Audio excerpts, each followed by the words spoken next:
తూర్పుగోదావరి జిల్లా అనపర్తి అసెంబ్లీ స్థానంలో రాజకీయ పరిణామాలు వేగంగా మారుతున్నాయి. బీజేపీ అభ్యర్థిగా బరిలోకి దిగిన నల్లమిల్లి రామకృష్ణారెడ్డికి రోజు రోజుకు ప్రజాదరణ పెరుగుతోందనే ప్రచారం జరుగుతోంది. అన్ని వర్గాలు ఈ నేతకు మద్దతు ప్రకటిస్తున్నారు. దీంతో కమలం పార్టీ గెలుపు ఖాయమనే టాక్ నడుస్తోంది. ప్రధాని మోదీ సభ కూడా బీజేపీ అభ్యర్థికి బాగా కలిసొచ్చిందనే అంచనాలున్నాయి. అనపర్తి అసెంబ్లీ నియోజకవర్గంలో మారుతున్న రాజకీయ పరిణామాలపై ఇన్సైడ్ స్టోరీ. పోలింగ్ తేదీ సమీపిస్తున్న సమయంలో తూర్పుగోదావరి జిల్లా అనపర్తి నియోజకవర్గంలో రోజు రోజుకు రాజకీయాలు వేడెక్కుతున్నాయి. ఇక్కడ చోటు చేసుకుంటున్న పరిణామాలు ఆసక్తికరంగా మారుతున్నాయి. అవి బీజేపీ అభ్యర్థి నల్లమిల్లి రామకృష్ణారెడ్డికి అనుకూలంగా ఉన్నాయని చెబుతున్నారు. టీడీపీ నుంచి టికెట్ ఆశించిన ఈ మాజీ ఎమ్మెల్యేకి పార్టీ నాయకత్వం ముందుగా సీటు కేటాయించింది. కానీ టీడీపీ, జనసేన, బీజేపీ పొత్తులో భాగంగా కమలం పార్టీ ఈ స్థానం కోసం పట్టుబట్టి దక్కించుకుంది. దీంతో రామకృష్ణారెడ్డికి ఇబ్బందులు తప్పలేదు. ముందుగా కాషాయ పార్టీ తమ అభ్యర్థిగా కృష్ణరాజు పేరును ప్రకటించింది. కానీ నల్లమిల్లి రామకృష్ణారెడ్డి పోటీలో ఉంటానని ప్రకటించడంతో కూటమి పార్టీలు చర్చించుకున్నాయి. చివరకు రామకృష్ణారెడ్డిని బీజేపీలో చేర్చుకుని టికెట్ ఇవ్వడంతో ఆ పార్టీ అభ్యర్థిగా పోటీ చేస్తున్నారు. 2014లో సైకిల్ పార్టీ నుంచి గెలిచి 2019లో ఓడిపోయిన ఈయన ఇప్పుడు కమలం గుర్తుపై పోటీ చేయడంతో ముందుగా ఓటర్లలో కొంత కన్ఫ్యూజన్ నెలకొంది.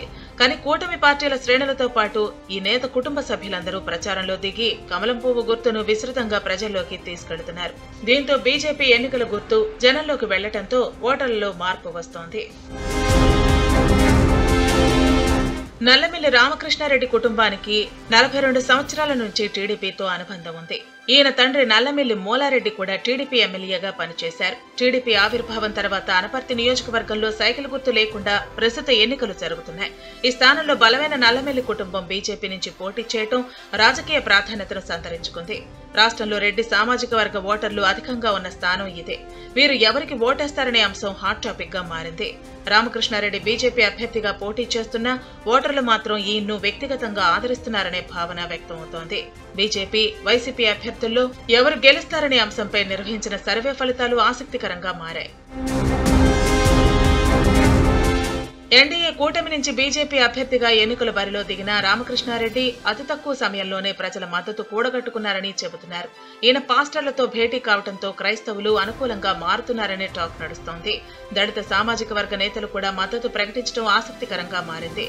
నల్లమిల్లి రామకృష్ణారెడ్డితో పాటు ఈయన సతీమణి మహాలక్ష్మి, కుమార్తె సనాతని, కుమారుడు మనోజ్ రెడ్డి విస్తృతంగా ఎన్నికల ప్రచారం నిర్వహిస్తున్నారు.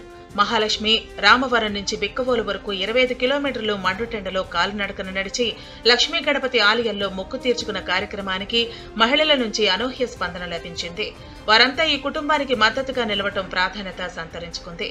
అన్ని అంశాలు బీజేపీ అభ్యర్థికి కలిసి వస్తున్నాయని విశ్లేషకులు అంచనా వేస్తున్నారు.